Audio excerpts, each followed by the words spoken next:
Allow me to set the scene. The year is 2005.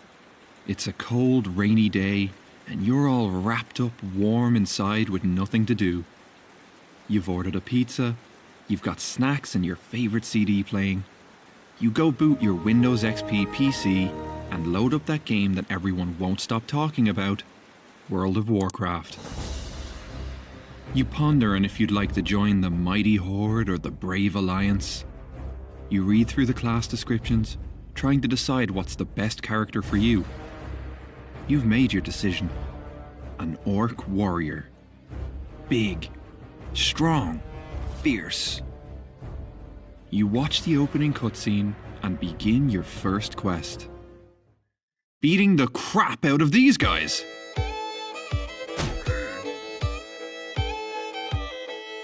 The Orc Peons, the cornerstone of the Horde's might. But what makes them different from the regular orcs me and you play as? Where do they come from and why are they always working? To answer these questions appropriately, we'll need to go all the way back to 1994 for the release of Warcraft, Orcs and Humans.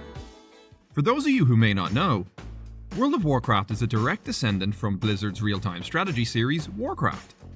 These games are where the lore of World of Warcraft originated, and it's here where the Peons' journey began. See, orcs come from a planet called Draenor. Now they messed that place up pretty good trying to open the Dark Portal.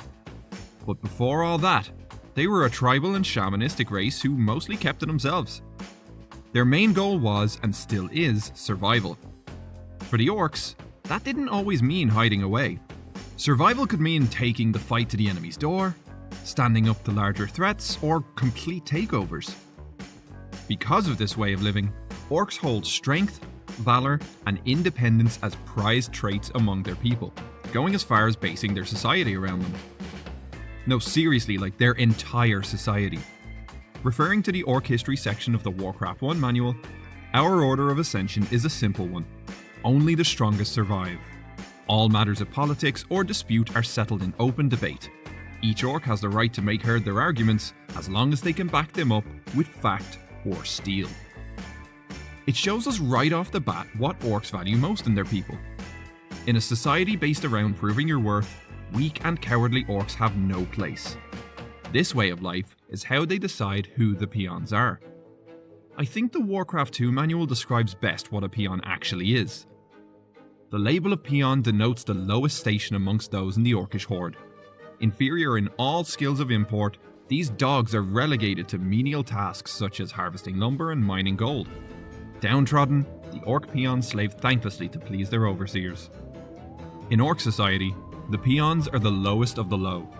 Being too weak and too stupid to involve themselves in any displays of strength, be it mind or muscle, they were forced to do the most backbreaking and menial tasks. They were worked so hard that they became physically misshapen, often left with a permanent hunch and deformed shoulders from the constant mining and hauling. There were ways for peons to rise through the ranks, however. If you were a particularly hard worker or excelled at a specific task, you could be promoted to the rank of overseer. This would make you the boss of a particular group of peons and allow you to sit back and watch them zug-zug. We can see an example of this in WoW, with the NPC Murg Stonecrack, a mining trainer in Ashran. He gives us some of his background. Murg used to be a peon just like these orcs, but I got to be the best stonecracker out there. Now, they give Murg the name Stonecrack, and lets me boss around these little guys. It's the best job, I tell you. Overall, the peons were looked down upon as scum. In the orc world, weakness is worse than death, and the orcs made sure to remind the peons of this as often as they could with beatings and berating.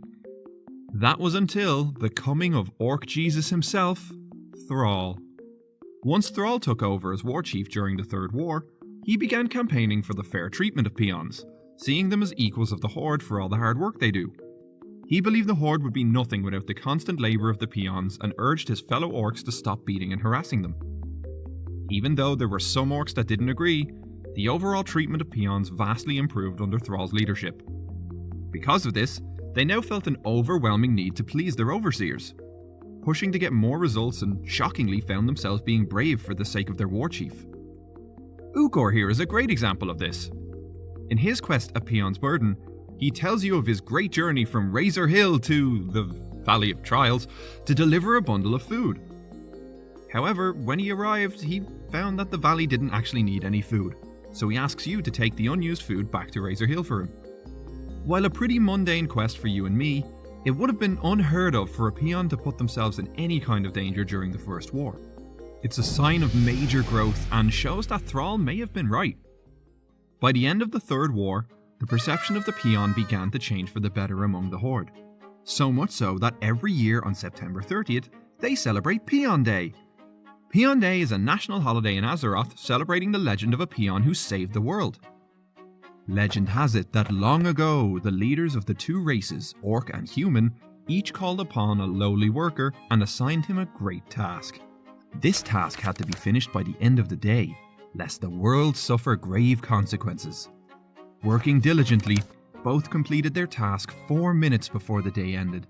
Thus, on the anniversary of that day, we celebrate in honour of all the peons and peasants everywhere. The funny thing is, this is actually referencing a real-life event. It turns out, Blizzard promised that the first ever closed beta test for the World of Warcraft European servers would be delivered before the end of September.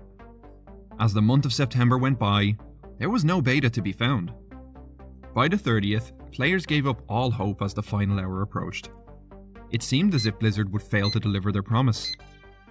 Until at 11:56 PM, 4 minutes before the end of September, Blizzard managed to push out the closed beta for Europe thanks to the tireless work of their own real-life peons. To commemorate this victory, Peon Day was created and celebrated only on European servers every year on September 30th. At least it was until 2007 when it would be replaced by the Harvest Festival. There wasn't really much to the celebration, but it was definitely a neat little in-game holiday commemorating such a mundane event. It was really just goblin vendors that sold fireworks at discount prices appearing for the day in Stormwind and Orgrimmar. It's said that you can still find these vendors in major cities on the day, but ultimately the holiday isn't celebrated or mentioned by characters in-game anymore. Yeah, so it turns out these unassuming slackers had quite the story behind them. Next time you roll an orc, maybe take a moment to appreciate their history. Then bash their skulls in.